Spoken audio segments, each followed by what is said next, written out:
Testing. Testing.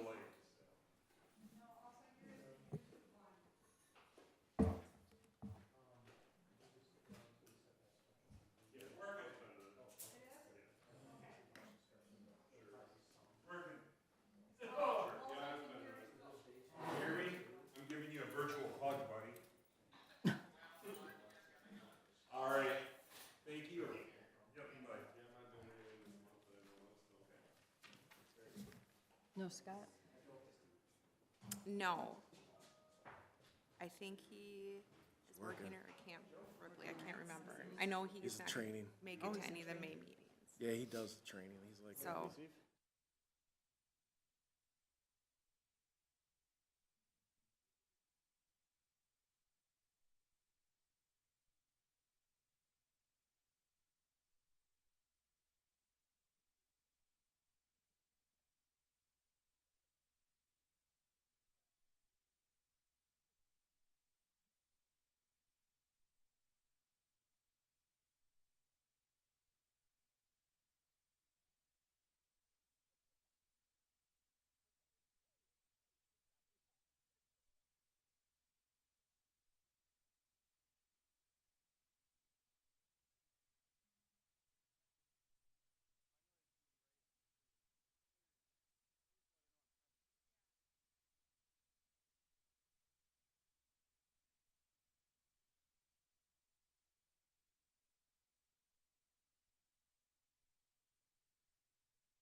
You guys have a nice evening. thank you. thank you. I think my wife is watching. Okay, then we'll call the meeting to order and start with the Pledge of Allegiance.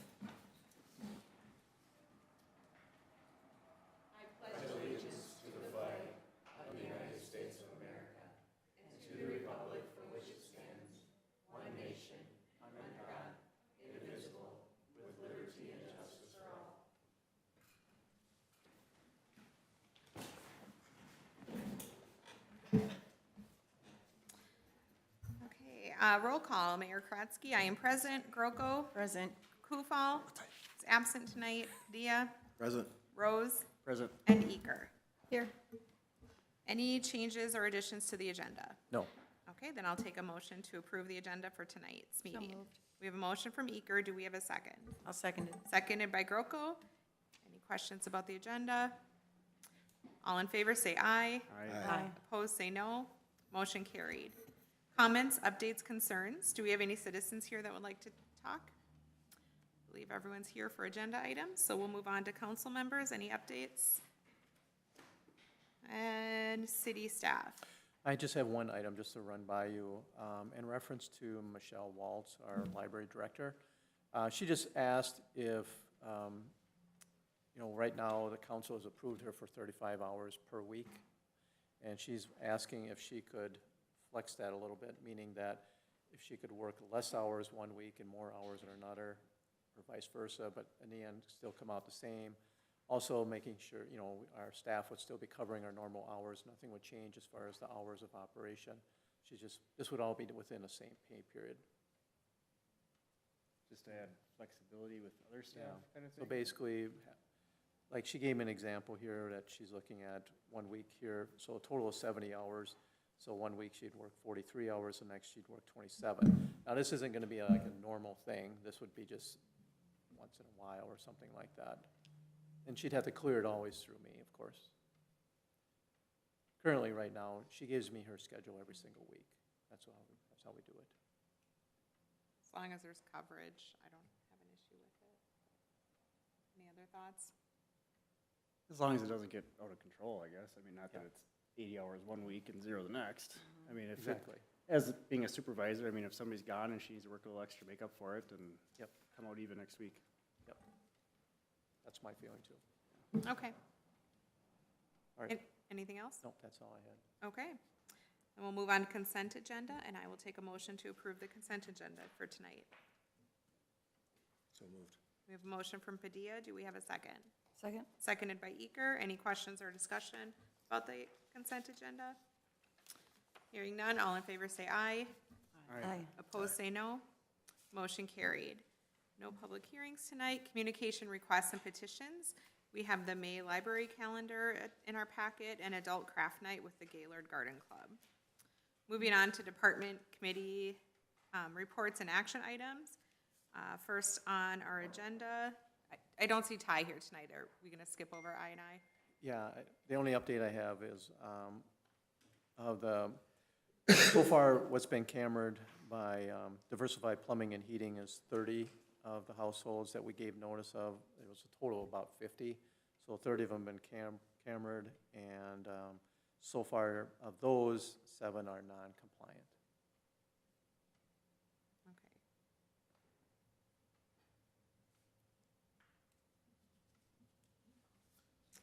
Okay.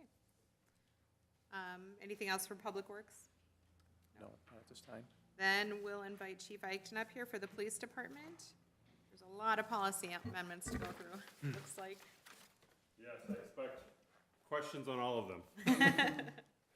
Good evening, everyone. Yes, just the one item tonight, the post-board mandated policy amendments. Last year, July 24th and October 23rd, the Minnesota Post Board approved updates to the model policies that they have. The policies are updated with a focus on standardizing format and terminology and ensuring the content was current. Per the rules, every agency must adopt policies that include either identical or substantially similar provisions to, excuse me, to the what the board is recommending or the changes they made. And then we all have to do that no later than June 30th of this year. They're the professionals, they make the policies. There's no need to reinvent the wheel, so we have always, I guess in the last 8 years that I've been here as chief, just copied what they have for their model policies, and that's what I did here. So I didn't change any of the language other than, you know, the title of Gaylord Police Department, you know, where we put that in. So there's a lot of changes. I asked what the changes were. They sent me a packet of 178 pages with red ink all over it. So you can ask me questions, but I'm probably not going to know exactly what the changes are. We're just, the way I look at it, the way I envision it is once this gets approved by council, we'll just have to go through each policy and memorize the new ones. I mean, long story short, it's state mandated. Yeah, we don't. Whether we don't you have a want it choice. or not. Yeah. Tony, you're a police officer. I mean, Yeah, you don't have much choice. It's mandated by post, so. There's another one that just came out too, which we have to the end of the year on domestics, but I haven't had time to update that one yet, but we still have 7 months to do that one, so. Okay.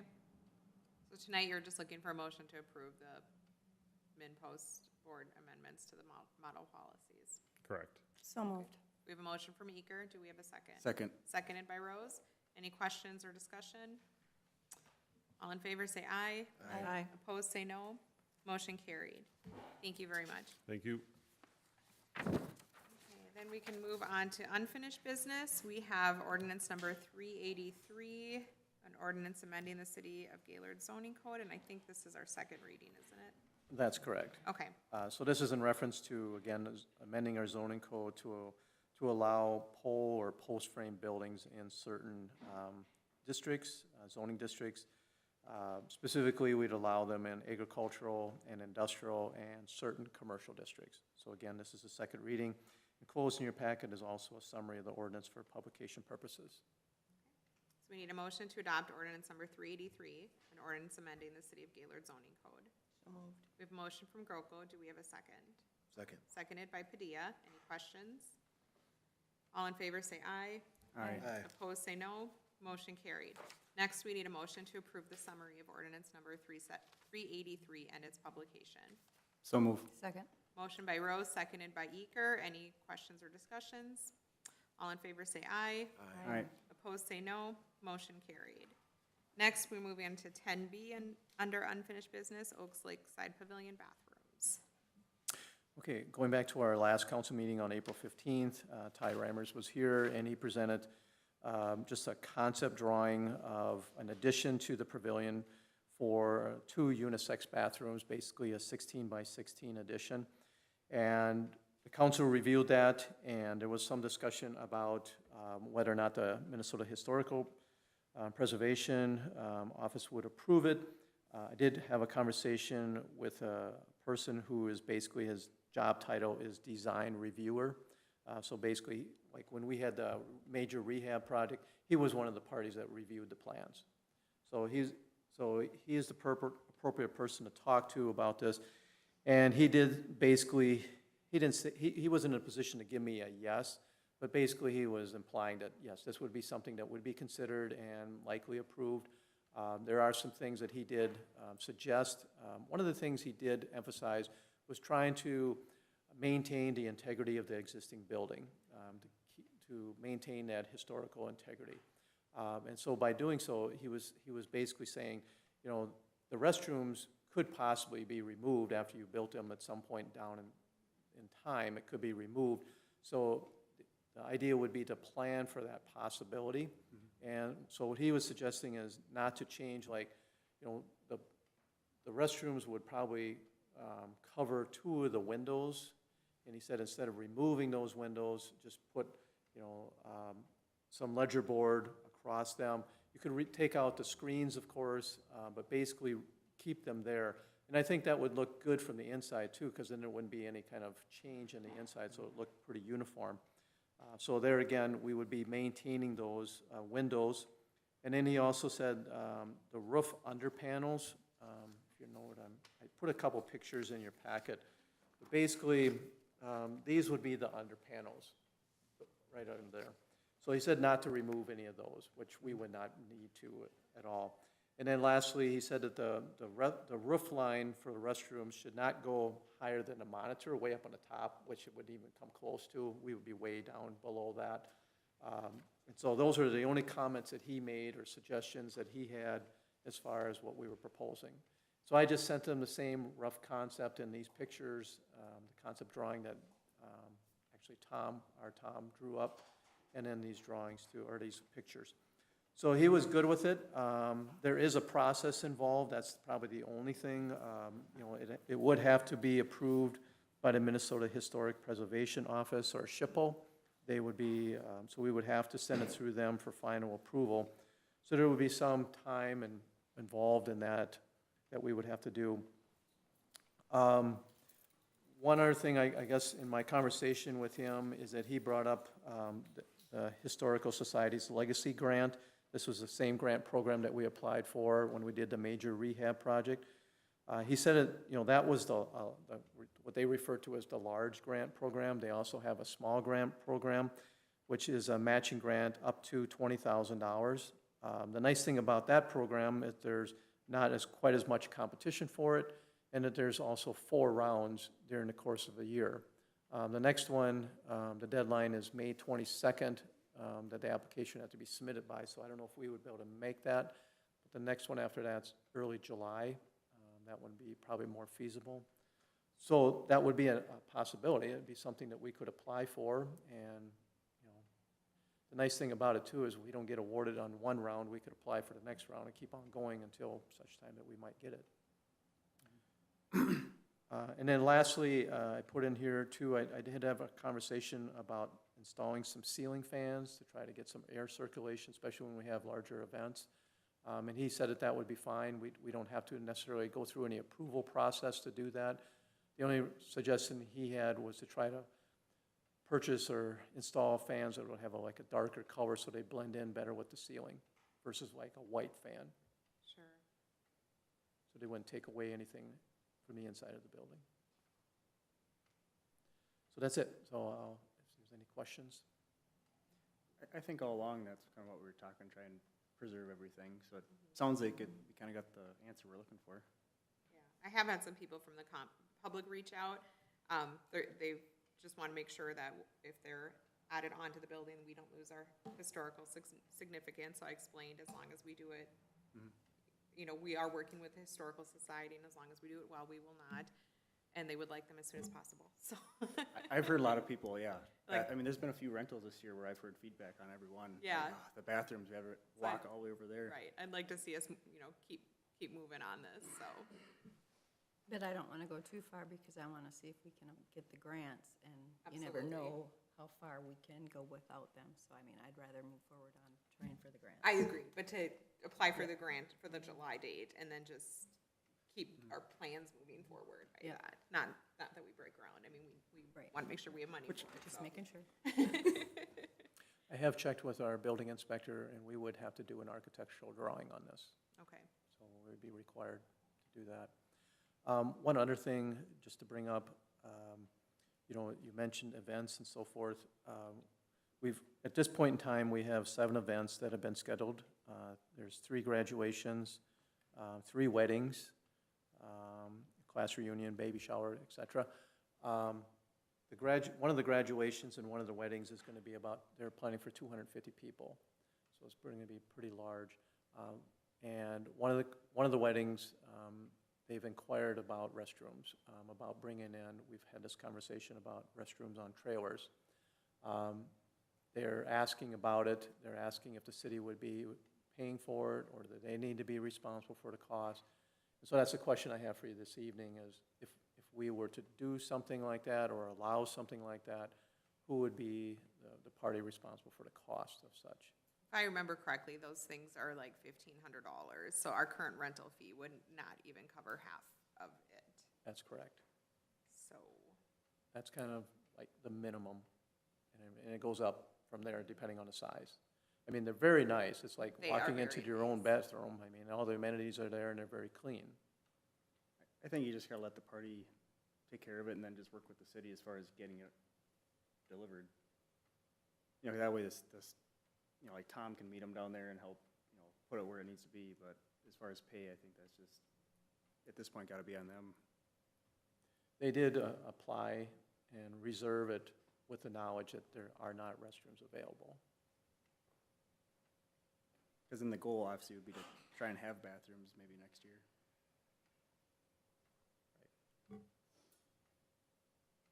Is that the consensus? Yeah.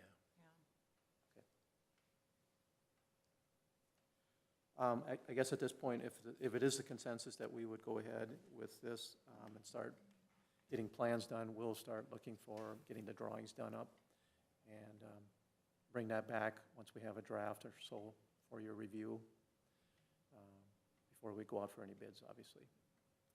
And also, I'll start working on the grant here in the near future. Is this something we could just have like Hagemiller's basically draw I up think and so. then send off to, I mean, if it's gotta get stamped, basically, just have a architect review it kind of thing? I'll look into that and make sure that that's a possibility. I'm thinking that's a good likelihood, but I want to double check that. I just think they'll be a little bit more friendly, I guess, in terms of not making us go overboard with it.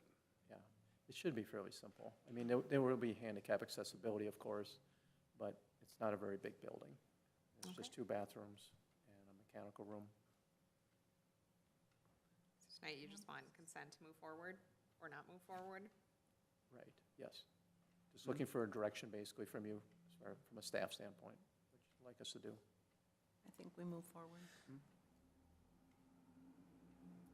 Yeah, I guess I'll reach out to Hagemiller or somebody and just at least see what it takes to get some drawings done, and if they can do that, and then we'll see about that grant in July, go from there.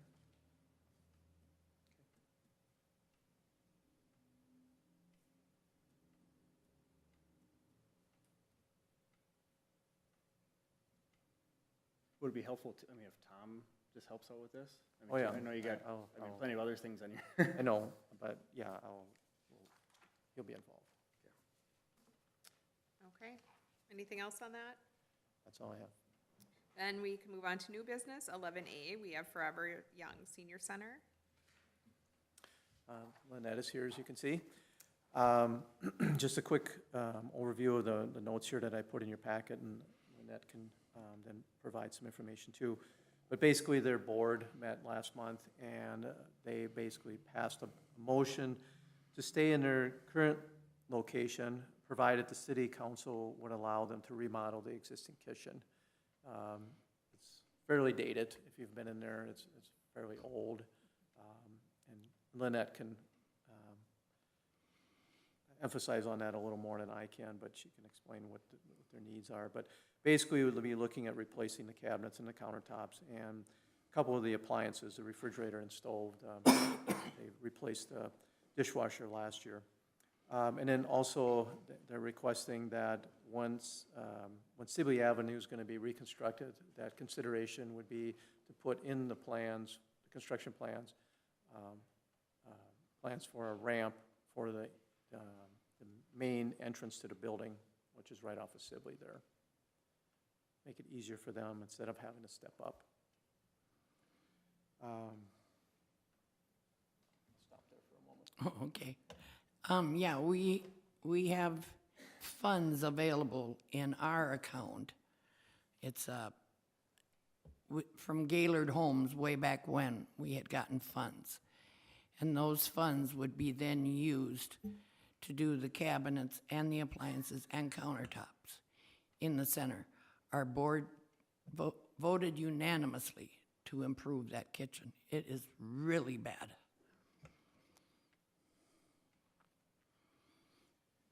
So basically, their CD, they had this money's invested in a CD that just matured earlier this week. And so they've almost $14,000 in there. So they have a pretty good amount of money there that would probably cover the whole thing. Wait, it says 14,700. You said almost 14,000. I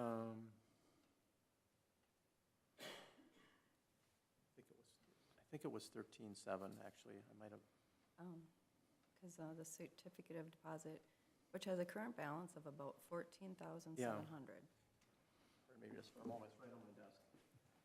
Where are you getting your appliances from? Pardon? Where are you getting the appliances from, in town, or? We will get the appliances locally. That's where we got the dishwasher from, and he's looking at prices for us.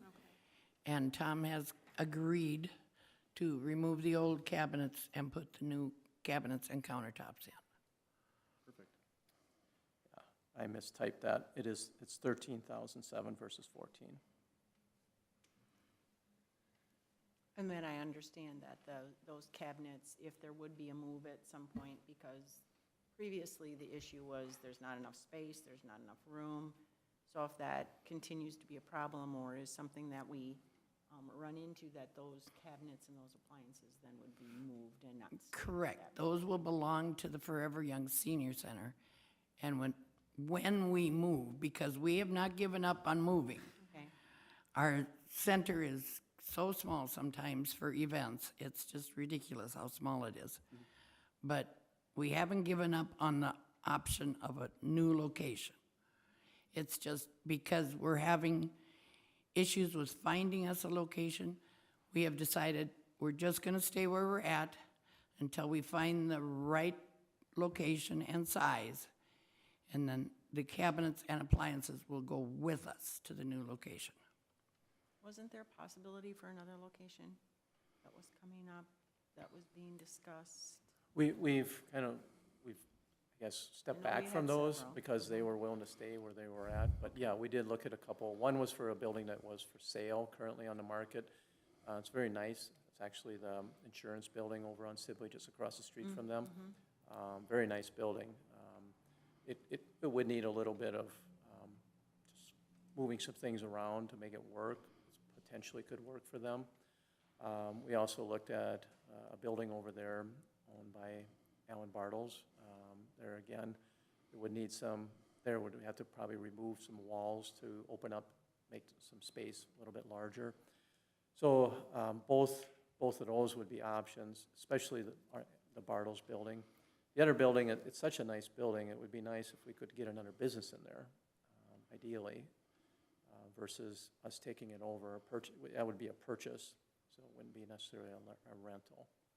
Bartles would be a rental. But there again, we'd be investing quite a bit of money into the building to retrofit it to make this work. And the big area would be smaller than what we currently have in the Bartles building. So, because Tom was along and measured everything, yeah, it would be smaller than what we've got currently. The Bartles building that doesn't have a kitchen. No. So we'd have to establish a kitchen in there. So that one's out. Pardon? That one's pretty much out then. I mean, Yeah. You're dealing with the same street and same, And from what we've heard, the rent would be extremely high in the Bartles building. So we don't want to do that.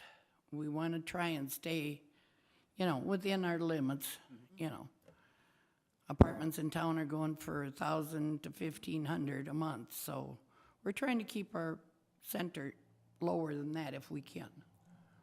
What is the current lease agreement? He wants to do a 5-year term? What is the? Yeah. The current agreement expired many years ago. Sure.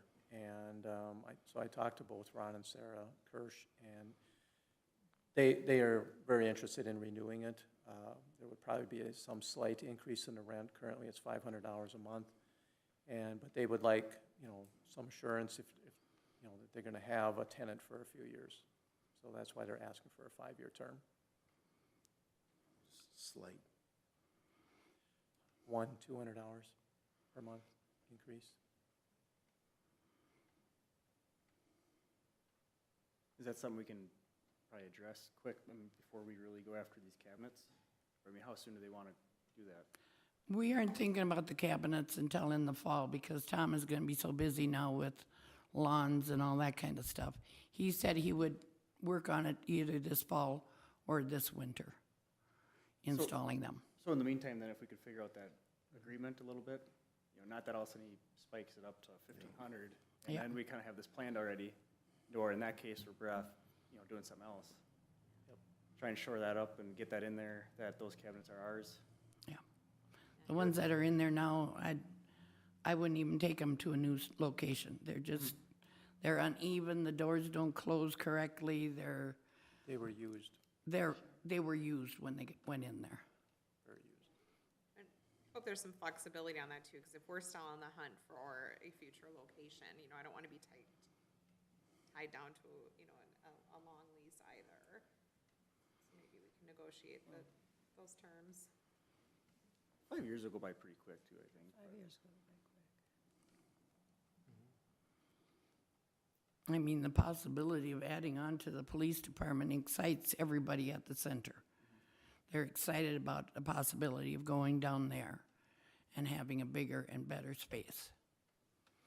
And I mean, doing that, as far as the 5-year thing, That by the would be time we go through the engineering and the architecture, put it in the budget, you're looking at least 4 years out. Yeah, So that's where I think 5 true. years is just fine. That's true, yeah. Because we have, water plant and a couple street projects already on the queue, correct. so. Yeah, that's why we said if he agrees to 5 years more in there, by then we can maybe revisit the new site. We appreciate you guys, being cognizant of budget and. Well, it's a Working with lot us. of work in there because it's constantly moving of tables and chairs daily in there. And myself and Avis Klukas, neither one of us are that young anymore. So it takes its toll on us after a morning.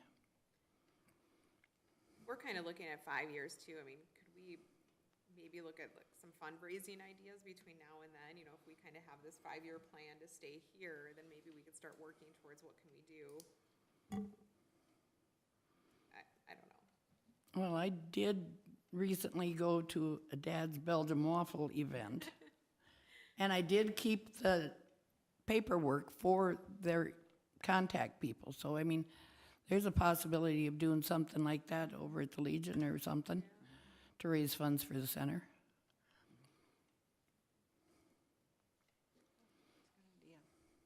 I haven't been to one of those waffle breakfasts in a long time. For a Oh, and while, they they are were all the so rage, good. so. They're so good. We should have one in the area again soon. So This evening, we're looking for a motion to approve the remodeling, basically again, the purchase of the kitchen, things that we've already mentioned. And basically, if you're okay, I'll start working, as already shared and mentioned, start working on an agreement with Ron and Sarah Kirsch. Don't we kind of want to reverse that and get the lease figured out first? So maybe just don't do a motion, just a direction to start working on a lease and then bring that back when it's ready? Okay. With the intention of doing the cabinets once that's done. Yeah. Yeah, if we're not looking till fall, we have time to figure out that lease agreement. We're all on board with it, though, I think. Oh, yeah. Just, I think if you have one consensus. And the for it, yes. possibility, once you redo Sibley, of doing something with the entrance will make a big difference to all of our people. They really want something done for handicap because it is such a big stoop. It is. are we gonna have a meeting on that, Steve, coming up as far as our next projects list? Yeah, we're planning on bringing that next meeting, actually. Talk about our capital projects to reapprove that plan. Could, in the meantime, have Ty maybe take a look at some of the manholes between like Third and Sibley and just see what's in worse shape? I mean, obviously the road, you can see what the road's like on top, but as far as utilities, because, I mean, if they're a horse apiece, then it'd be nice to get Sibley done first and just get that done and get them their easy access if That both would the be roads are in the wonderful. same condition. I know that other street is terrible too because I drive it quite often, go see Mom, but yeah, it would be nice to get that entrance because I have a lot of people going, God, that's such a big step. And I don't know how else to, That way, at least look into it. I mean, if Third Street's that much worse, then obviously we gotta focus on that, but like I said, for the same, I'll have him look at it. When I've had that conversation with him, he's basically said they're similar as far as where they're at. plus we did all that mastic on Third Street too already. It should hold up a few years. That street's a mess. yeah, the crown pretty on street. Sibley is just outrageous, the crown on it.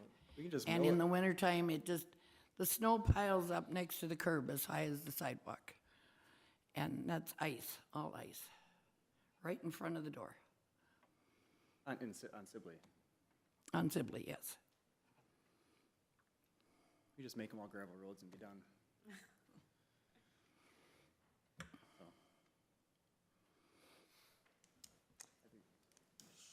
I think we're good, right? Yeah, I think we're good on this one, right? I'm fine. Okay. Okay. Well, thank you very much, Lynette. You're quite welcome. Thank you. So moving on to 11B under new business, we have scheduled a special city council meeting to discuss the Tri-Line Police Department concept. So in light of that, 3 council members were missing that special meeting held on April 20th with the cities of Winthrop and Gibbon. A lot of information was provided at that meeting. There was a fairly lengthy presentation provided by the 3 police chiefs. I just want to make sure that everybody has the information and everybody's okay with us continuing to work on this. It is going to take a number of staff hours, quite a bit, actually, so I want to make sure everybody's on the same page. I talked to Scott, who's not here this evening, and the 4 dates that I listed there, May 12th, 14th, 27th, or 28th, would work for him. So that's where those dates are coming from. So I'm asking that we would set a special meeting. The 3 chiefs would basically be here again. They probably wouldn't give that same exact presentation again. Might just kind of go into a lot of questions and answering, but they'll certainly give an overview of what's being proposed. Actually, when I emailed Julie, she said that they have it all recorded and we could get it if we wanted it, Okay. so. The presentation. Basically, At to the go over whole the meeting, yeah. same information from that meeting? Very similar, yes. I mean, Yeah, I think that, from the perspective of the people that were at the meeting, I have concerns with, becoming a tri-department when we have 22 hours of a dedicated police, department right here in town every single day. And, the idea of giving that up and splitting it with other cities, I don't necessarily think that the residents would be too happy about that.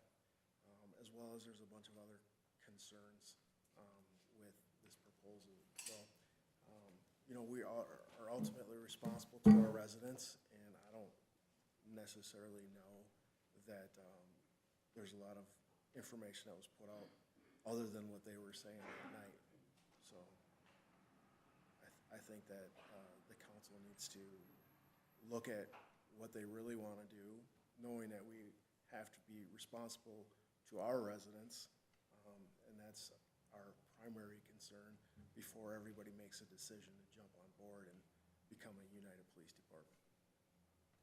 I think at this point, we're just kind of proceeding with caution a little bit.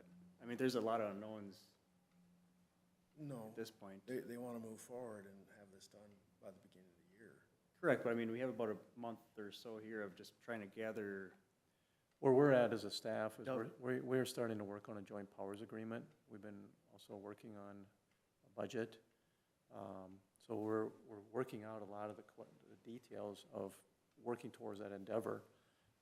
So at the April 20th meeting, the council members that were present, and all the members, Winthrop and Gibbon were there, and then 3 members from this council were there, and it was unanimous that they were in agreement to move ahead, and they directed staff accordingly to start working on this and keep working towards that endeavor. I think the idea too in the future would be to have additional joint meetings when staff has enough of this put together in draft format to present to the councils, and then open that up to discussions and see where that goes. Not to mention the fact that there's a lot of misinformation. I think that, well, I shouldn't say misinformation. I think that if they're interested in trying this, then maybe those 2 cities can start it out and see how it works, and then we can figure out real dollars before we jump into something where there's no guarantee how much money it's gonna cost. We have all of our equipment right now that the city owns, and you go to a joint powers that's shared. I think there's a lot of issues, and if the council's just gonna vote to move forward with the idea of doing this, be prepared to answer to the residents why your police department aren't here, they're not roaming the streets 22 hours a day. That when somebody gets a call because they have a medical and the police don't show up first, there's gonna be issues with that as well. So, because they're in Gibbon or they're in Winthrop. I don't.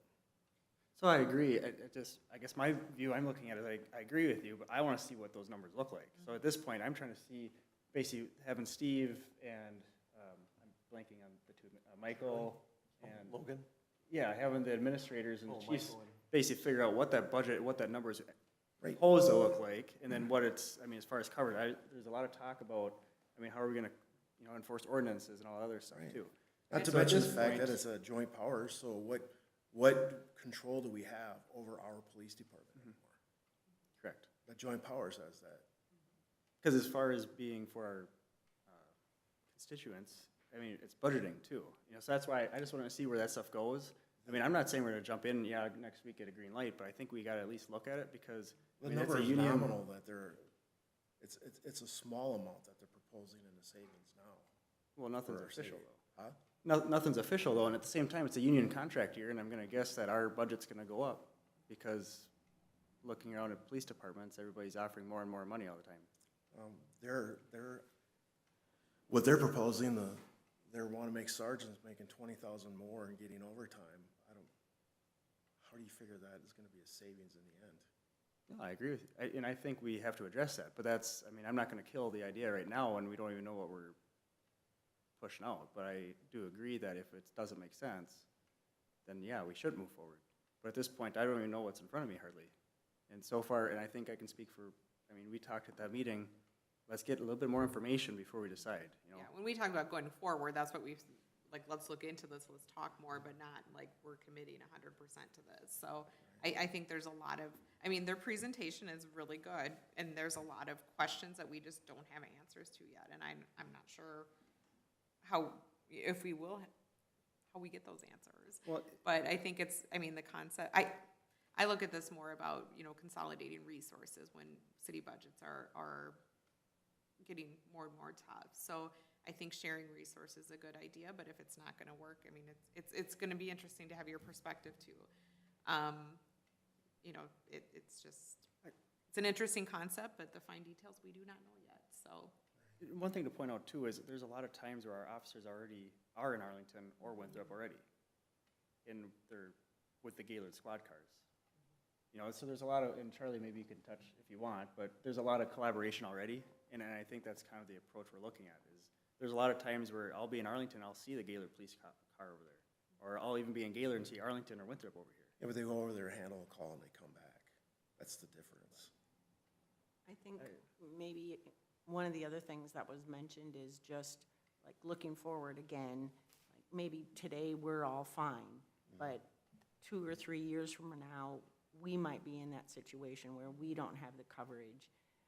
It's been talked about before that we don't have enough to attract new officers here, which is why we sometimes lose those to other towns. We've had those discussions too, so I think that was one of the other things that came up, was to try to give people more opportunities in their departments, and then, The opportunities that what they want to present are 2 sergeants, and those sergeants' positions are already going to be full.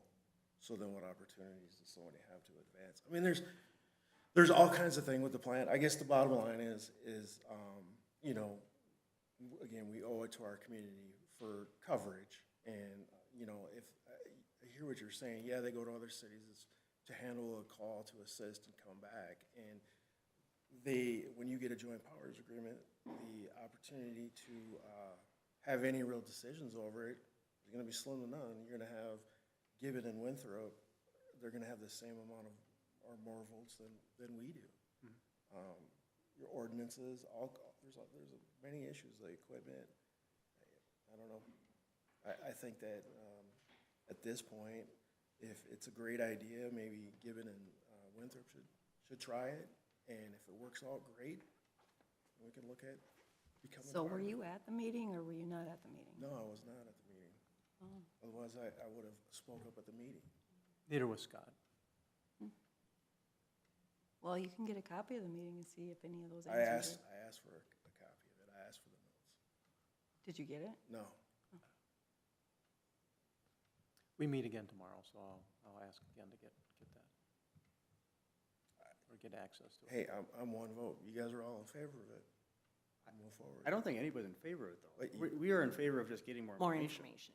I mean, it's no different than if we're gonna go build a public workshop or put a new, you know, fitness center, or a new recreation center, a new pool. I mean, I'm not gonna, as soon as somebody walks in, you know, Lynette's just here, no, we're not doing nothing. Well, okay, gather information, let's see where we're going, and we just came to a nice agreement that they're gonna get new cabinets. Right, but we already have time invested from our staff into this whole exercise. It's taking up a considerable amount of time to try to figure out a plan. It's an investment, I mean, just like anything else. I mean, it's just like, you know, we've worked with Arlington a little bit on the police, or not police, the ambulance. That didn't work out, but we did. You know, it's just. and I Well, what think- happened to our conversation with Winthrop about consolidating an ambulance that they didn't have any interest in because they're full strength? Well, that's been a little bit of a discussion at this, could probably lead to that at this point, but. Speaking of ambulance, if I may, in light of this potential joint powers, I have not reached out to the city of Arlington as far as ambulance service, combining services there. Sure. Because they haven't been a part of these discussions. I guess my 2 cents, since Leighton kind of asked for it, and correct me if I'm wrong if you don't want me to say anything, but I think what Padilla is saying is, you know, that those are his thoughts, those are his feelings. He has valid questions. I think my personal opinion would be we need to get the video out so you can watch the presentation, and then have a work session so we can have all the chiefs here and we can talk about it and try to answer your questions and see if it makes sense at that point or not. Yeah, and, you know, even looking at the pay that is being requested, it's outlandish, the amount of money that they're asking for pay. There's no place around that's paying what they're asking. No, that's not true. Well, I did a League of Minnesota Cities poll, and I'll bring those numbers. He modeled it after the sewers. Okay, well, I have the league study with about 20 cities. Okay. I'm just saying, That's one there, city, yeah, you said there was none. There's one, sure. One city with that population, that's about as much as right? all 3 of them combined, yeah. I mean, just, I don't know how much you can share, but I mean, how close is it to like Glencoe? I mean, is it comparable, or has it got them You beat? could take all 3 of those cities combined, and it's not Glencoe size. Well, I'm saying as far as That's- wages. Like, that's as far as how- wages go, I mean, is it? No, wages are based off the size of the city. So that's just how it runs.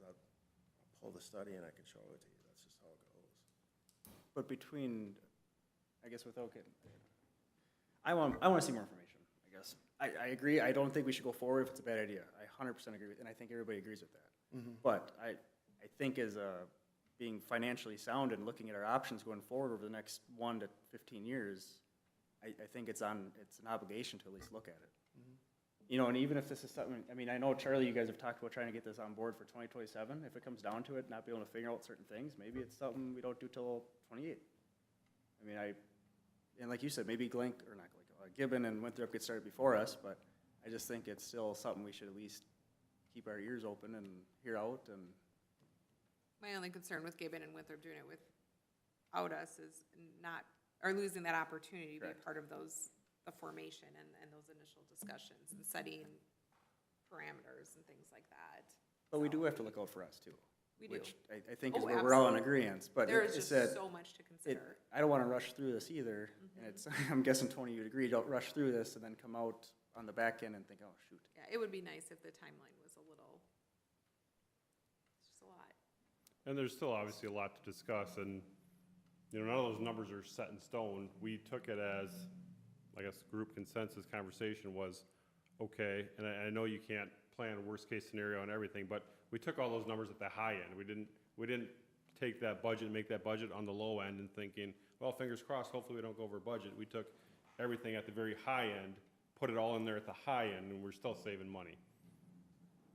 But again, none of those numbers are set in stone as far as salaries, stuff like that. That's for you guys or whoever to decide. It's not like, oh, we need this or else we're not, you know, that's not how it is. It's like, let's figure this out together.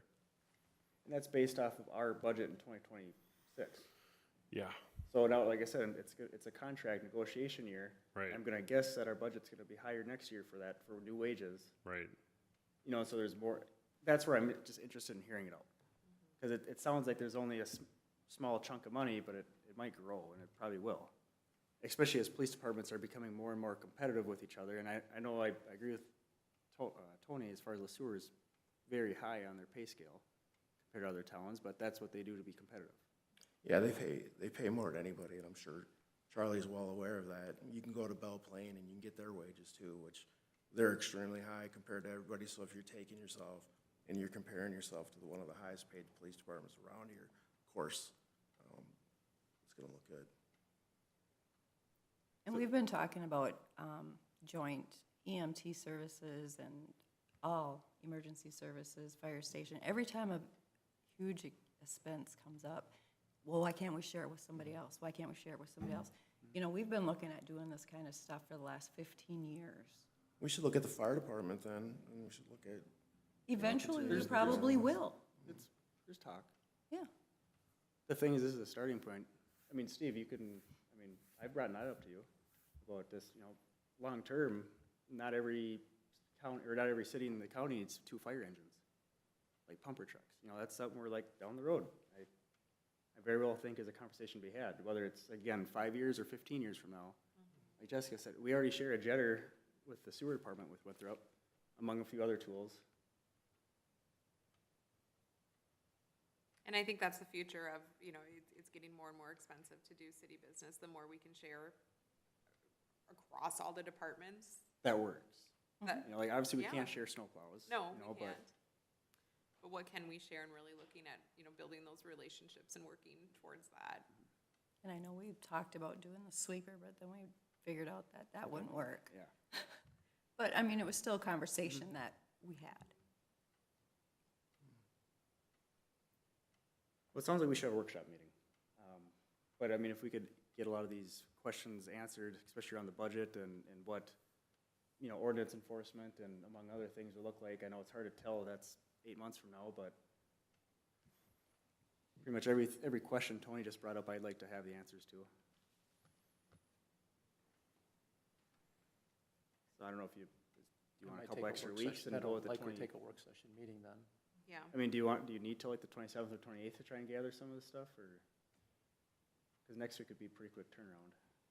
I mean, we'll have what we have whenever we have the meeting. And mostly, I think it's the concept, but I think the concept, everybody seems open to the concept, I think anyway.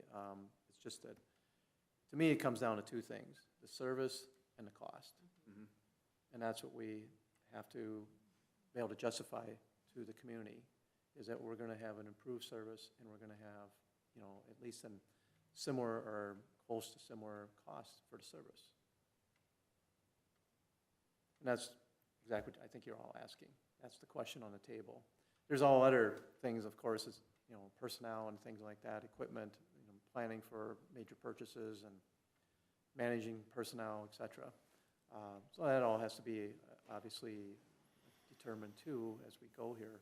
But for right now, we're working on the joint powers agreement, which will address a lot of this, and then trying to come up with a decent budget here, a projected budget, which includes all the expenses and all the revenues.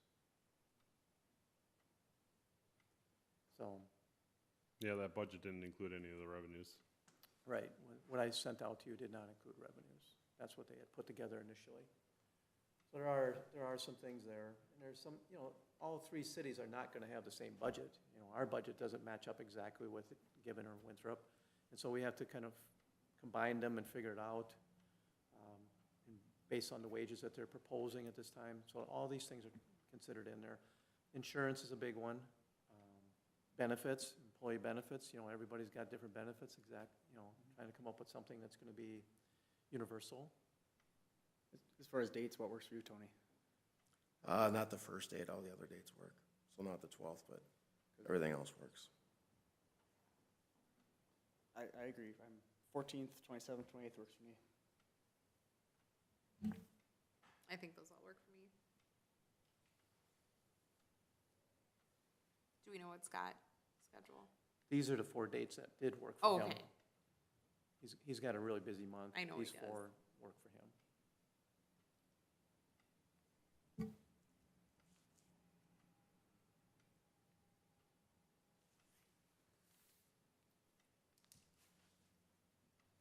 I think Maybe Layton's pick- probably right. If we could maybe choose the 27th or 8th, I think that would probably be a little better.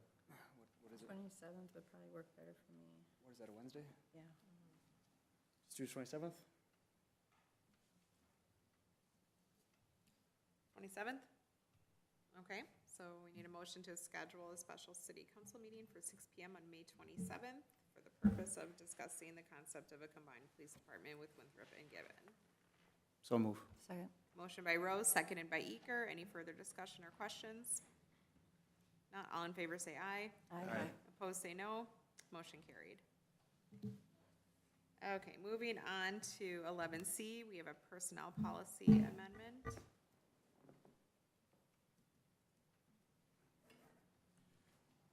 So as you recall, going back to actually back February, so maybe you don't recall, but we had a lot of personnel policy amendments that were proposed at that meeting and that you approved. Part of that discussion was the vacation leave schedule, and there was some adjustments that were made to the schedule. And then part of that discussion was you consented to direct it back to the personnel to talk about the highest level of coming up with a proposal to increase that as well, increasing the hours of the annual accrual. So this would be for staff that have 15 years and above. Currently, we're at 160 hours per year, or 20 days. And the committee did discuss this last month, and their proposal is just to move it up 5 days or 200 hours. So that's their proposal. The other part of this, we actually didn't talk about this at the personnel, but currently we do have a set amount of hours that can be carried over from one year to the next, and currently that maximum is 160. I'm not sure why it was ever set at 160. I mean, there are some staff that obviously aren't at the maximum, but they're allowed to carry over more than what they actually accrue in a given year. Some cities do set it based on whatever you're what you get to accrue in a given year, that's how much you can carry over. But we go all the way to the maximum, 160 hours, which, unless you're at the level, really hasn't been an issue. For those employees that are not at that level, they don't seem to have troubles with, they don't build it up that high. They do get paid out, though, what they don't use, right? Or is it use it or lose it? It's you, at the end of the year, yeah, you lose it. If you don't use it, it's not a payout, it's a use it or lose it. And then how many people do we have? 15 years or more? Well, we have 5 employees currently at that level. Or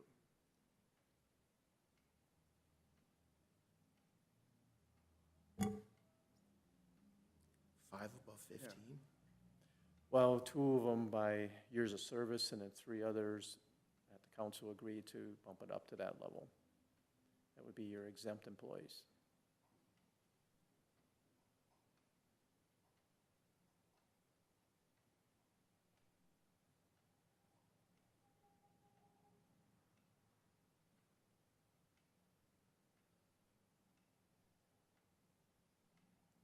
So we're looking for a motion to amend the personnel policy, increasing the vacation leave fourth tier schedule from 160 hours to 200 hours.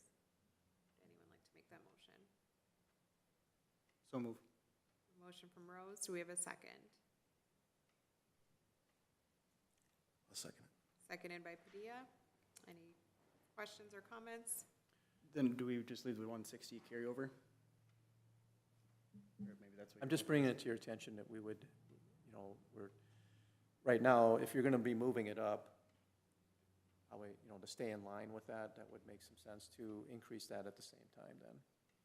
I mean, you can do it in two separate motions if you desire. I mean, I don't know. You guys on the personnel, do you guys want to talk about it first? Or? Is anybody losing vacation? Nobody's losing any vacation. Everybody's very good about, even if it gets down to the wire, they'll take what they have to take so they don't lose anything.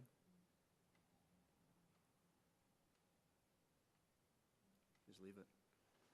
Yeah, is, Oh, sorry, go ahead. yeah, is it bad if we just say, no, it stays at 160? So if you have 200 hours, you just have to be able to, at the end of the year, be to 160. And a lot of people take, It's like, take the vacation. yeah, That's part of what we're giving you. I think that's a good compromise. Well, and, they're asking for more, so, right? So take it. So take it, yeah. Mhm. The only other question I'd have, if you do approve it, is when it would be effective. I mean, it would be effective when you approve it, of course, but with which pay period? Would it be effective with this pay period that we're currently in, that just started last Saturday? Or would it be effective with the next full pay period? Next full one. And why are we going up to 200? We had looked at other cities too, and it's just such a small increase for so many years of service. I mean, it was it was 2 days for, and then you're kind of, like, you get nothing else the rest of your career. So it's just for longevity and those long-time employees. Plus we reduce the sick time bank that you could have. So I think that was kind of the trade-off. Going back a few meetings now. Yeah. but-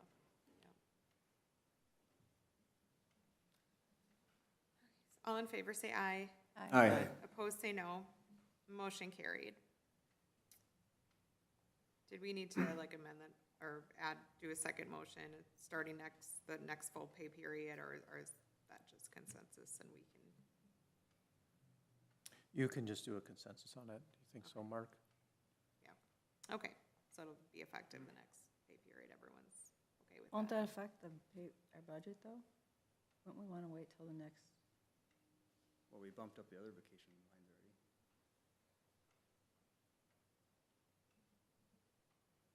How will it impact the budget? Her question was, how would this impact the budget? Instead of waiting till, It would not impact the budget. It's time off. Regardless of what they get paid, I mean, it's time off. So the budget is not going to increase because they're taking a day off due to vacation. so nobody else does their work and loses their own work? There's always a cost.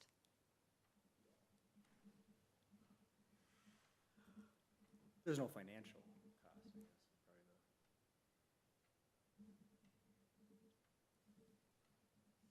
Okay. Moving on to 11D, we have the ambulance rig. Do you want to call, did we vote yet? What? We did. Did we? It was consensus. Oh, okay.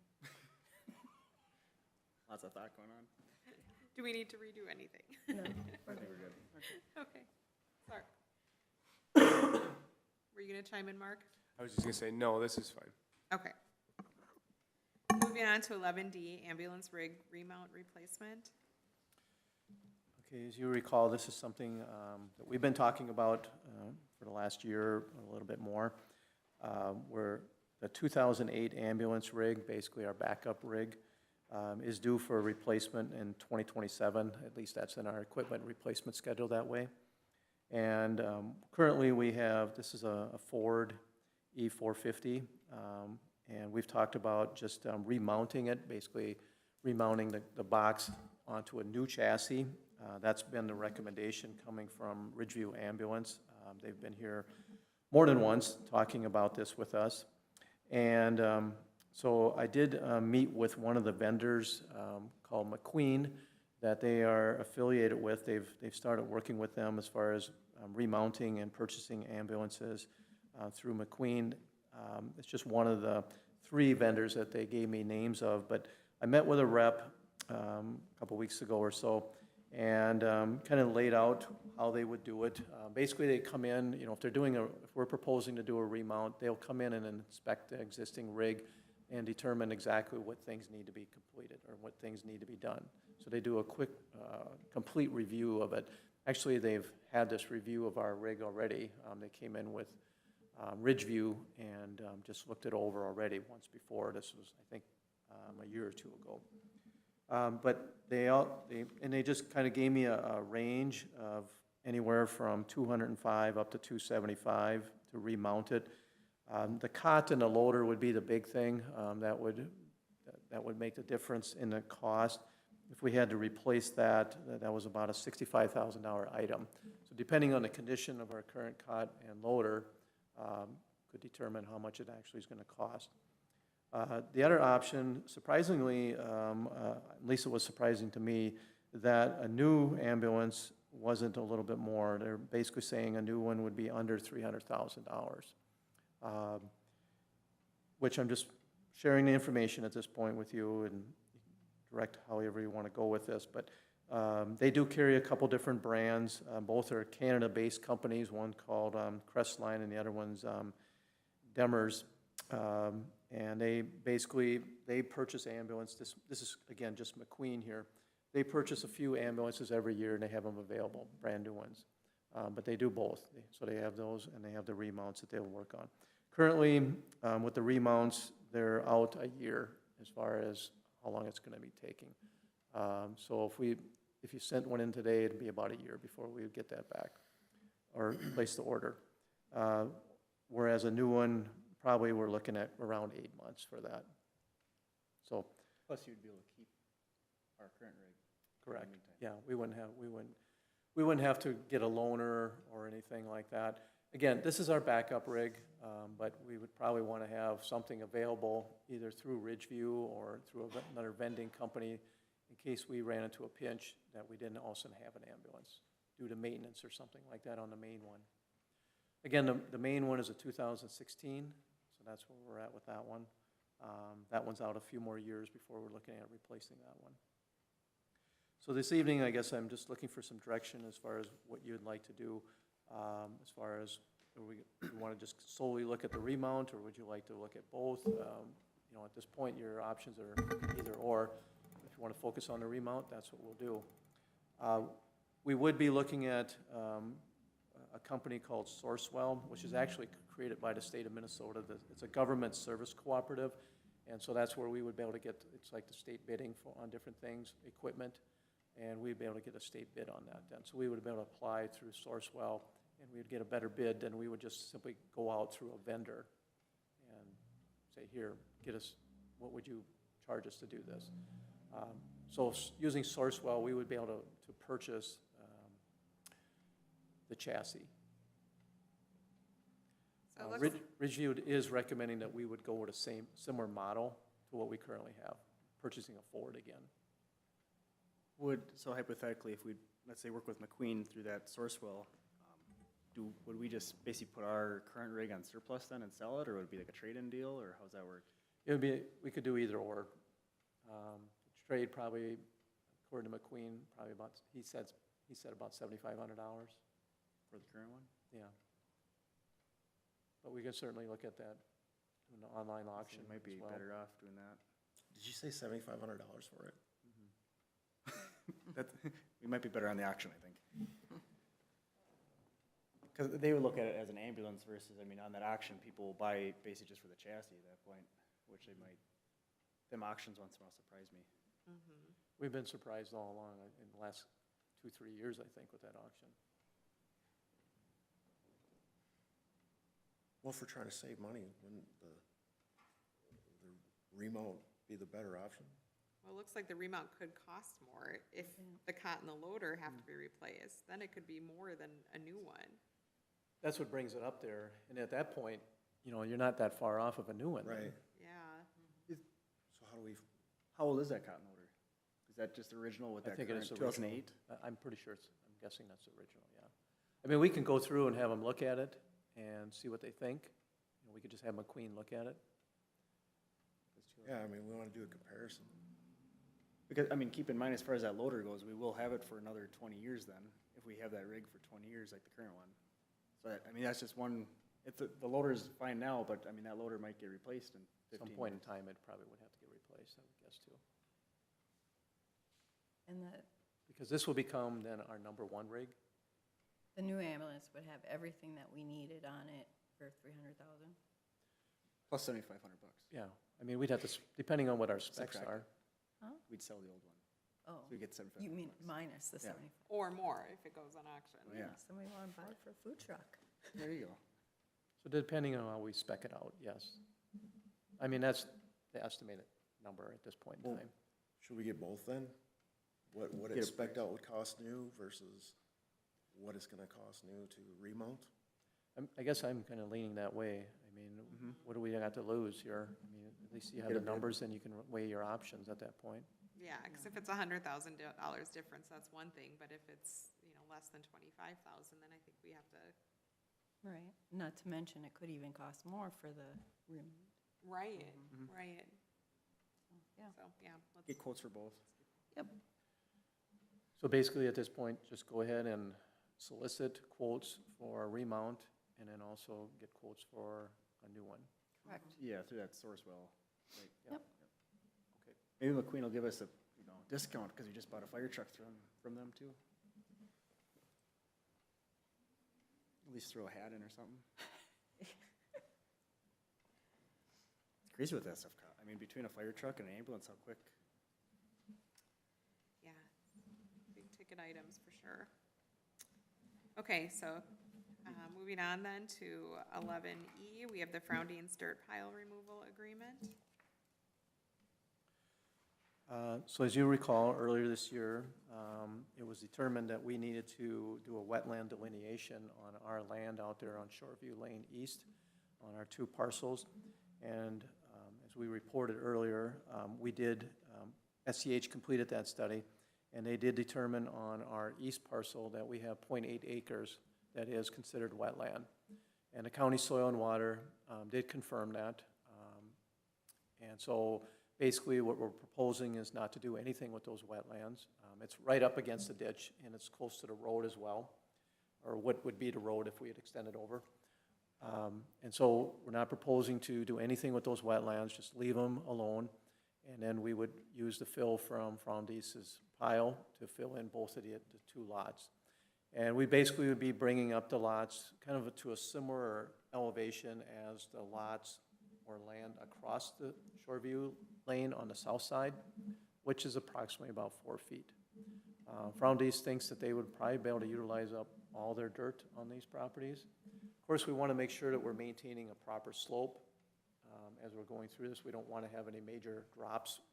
But basically, according to the county soil and water, we're supposed to slope like that parcel with the wetland on the east parcel, slope it such that the water would continue to drain to that low area, which is the wetland. So that's one of their directives. But as reported earlier too, we did get the Corps of Engineers okay on this as well. And so based on that, we're back to the original agreement that the council had consented to and Foundace is now signed off on. Mark did prepare this agreement earlier, I think it was the end of last year when he prepared this. And so they've signed it. They signed it actually back in January before we had learned about that we needed to do this wetland delineation. And so this evening, nothing has changed in this agreement since back then when they signed it. Everything remains the same. Basically, it does state in here that they would break ground or they start the project somewhere between May 1st and July 1st. I talked to Austin, and he said that they'd be basically looking to start June 1st. And the project will take up to 8 weeks, depending on weather, of course. And as you recall, part of this too was that they would sort it out, and they've been doing that when they've been hauling other places, and there's a small pile out there that they've already established, but basically that's the agreement is too. And then the other part of this is once the project is completed, that the city then, in exchange for the remaining assessments that are on the property where the dirt pile currently sits, we would be purchasing the property for those remaining assessments, and that's part of this agreement as well. Obviously, we'd have to do the closing and everything on that, but basically that's what we'd be paying. And then those assessments are, I think they're just roughly over $50,000 currently. So that's written into the agreement as well. And they'll have that all cleaned up, right? That lot, all the, whatever concrete or sortings. Yeah, they would be Basically, responsible for hauling all that away, basically just leveling it out, not necessarily seeding it or anything like that, but just leveling it out. So we would have to accept it at the end. You know, that would be part of this, is that we would have to walk it or review it and accept it. So SEH would be overseeing some of this as well. They're certainly not going to be out there on a regular basis, but they'll be overseeing it too, and our staff too.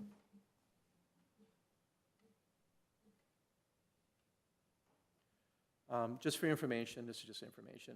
As far as the drainage on those two lots right now, so the west lot, the lot immediately behind the dirt pile, that one drains to our new stormwater pond that we put in down by the compost site there back in 2021. And then the east pond drains directly into the ditch itself.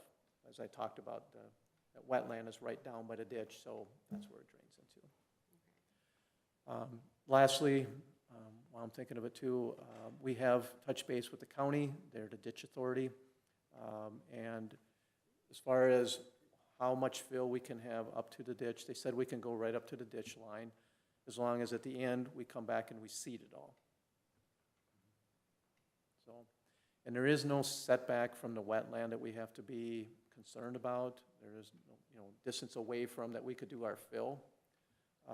But we will, SCH will stake it off out there, and so that'll show then Foundace exactly where it is and where they have to stay away from.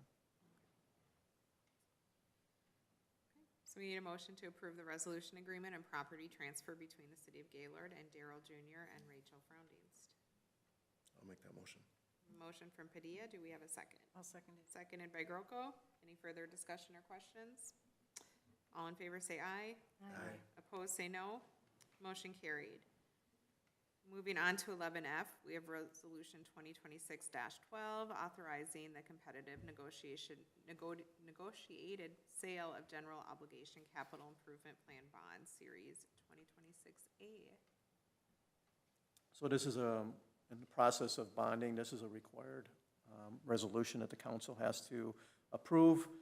This leads up to the actual sale of the bonds, which is planned for June 3rd, with a closing scheduled for June 30th. At our council meeting on June 3rd, George Iverson of Northland will be here, and there'll be a resolution then asking you to approve. That would be actually the sale, approving the sale of the bonds at that time.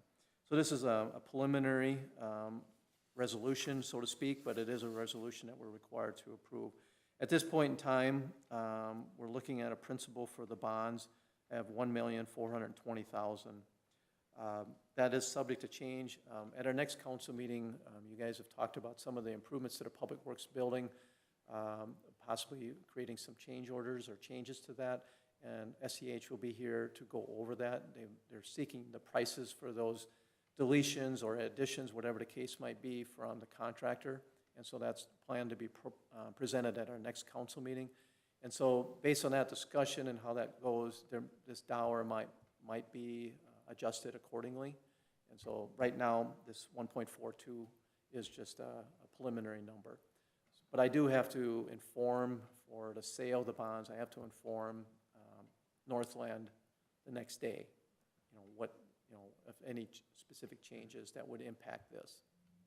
So, just for information. Lastly, included in here as well is there's an agreement with Northland. It's referred to as a municipal advisory service agreement for their services. Their services are proposed at $24,650. That amount is built into the bonds, so that'll be a cost of the project basically, but it'll be in part of the bonding. So that's also here. So I'm looking for two motions tonight. Resolution 26-12, and then the municipal advisory service agreement with Northland. So we need a motion to approve Resolution 2026-12, authorizing competitive negotiated sale of general obligation capital improvement plan bond series 2026A. So move. Second. Motion from Rose, seconded by Eker. Any further discussion? The last thing is, again, this is a 15-year term on the bond. We talked about that previously too. All in favor say aye. Aye. Opposed say no. Motion carried. Next, we need a motion to approve the municipal advisory service agreement between the City of Gaylord and Northland Securities Incorporated. I'll make the motion. Motion from Groko. Do we have a second? Second. Seconded by Eker. Any questions or discussion? All in favor say aye. Aye. Opposed say no.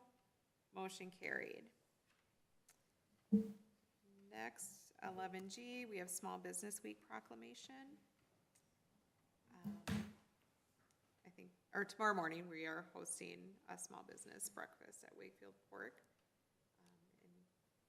Anything you want to say about that? This is our 4th annual breakfast, just recognizing all our small businesses here in the community. So we send out an invite, and we usually have a pretty, halfway decent turnout for it. And EJ's is catering the meal. This year, the program or speaker is going to be a representative of the Southern Minnesota Initiative Foundation. So they're going to basically come and kind of give an overview of what the foundation does, and then some of the programs and services that they provide to small businesses. Aren't you supposed to read it? Yes, I will read the City of Gaylord Small Business Week proclamation. I needed a drink of water, so that's why I turned it over to him briefly.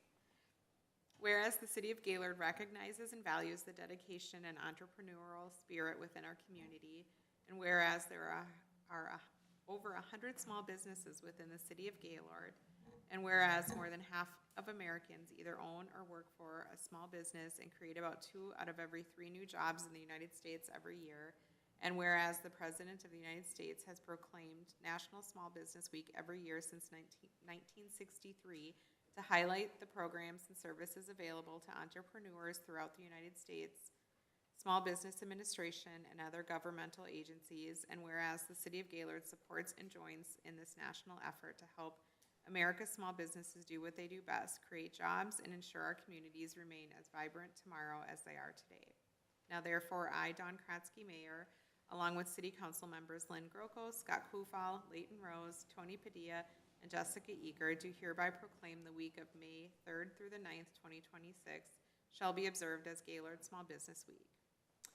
To be adopted by the City Council on this day, 6th day of May, 2026. So now we need a motion to approve the City of Gaylord Small Business Week proclamation. So move. Second. Motion by Rose, seconded by Eaker. Any discussion? Don gets to read this again tomorrow. I do. Early in the morning. In practice. All in favor say aye. Aye. Opposed say no. Motion carried. Anything else? I got some.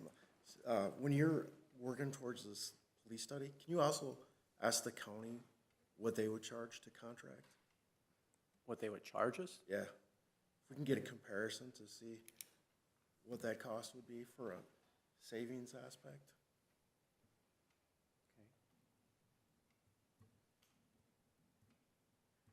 I don't know how detailed we'd want to get, but I'd also want to Get a know rough idea. with both about ordinance handling.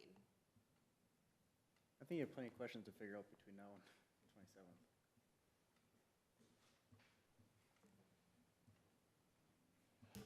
Generally, in those contracts, what it comes down to is, how much service do you want? Sure. So, you know, Well, all of I mean, if Carver we're looking at County- 22 hours, you know, we'd keep it at the same level of coverage that we currently have, and, you know, the equipment is usually their equipment then, and so there's usually a price, you know, that's taken into consideration as well. So, Well, there's a possibility that they could take all of our equipment and then consider that in the pricing. I'll reach out to them and see what maybe they can give us a range or something. I have just a quick if you're done, just as far as the maturities on this bond, basically if that number changes for the total bond, you know, with change orders, would those possibly change, or those maturities? Their service, The maturities on just what we owe per year,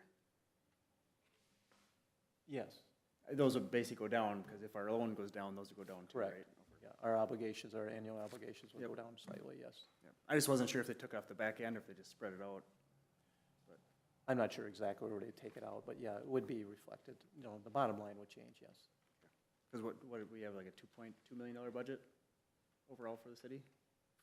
Overall, Yeah. actually, it's closer to 6. I mean, when you take in our enterprise funds or water sewer, But our levy though, yeah, our levy was just over 2, yes. yeah, so basically like a 3.5% levy increase just on that. Yeah, well, Just throwing the number out there. A part of little this bit. too is I don't have the information on how much of the cost is water, sewer, and storm for the project. Correct. That would be paid out of those departments, and then the levy would be adjusted accordingly, so that'd be lesser for the levy. I just wanted to point out, there's about a 3% increase there we're looking at. Granted, what that fund pays, but Yeah. And that- just looking down the road at August, should have that information. Hopefully by the next meeting, we'll have that information. then we'll know the change orders too and stuff, so. Okay. Anything Motion else? to adjourn. Motion to adjourn by Eker. Do we have a second? I'll second it. Seconded by Groko. Anything else? All in favor, say aye. Aye. Opposed? Meeting adjourned.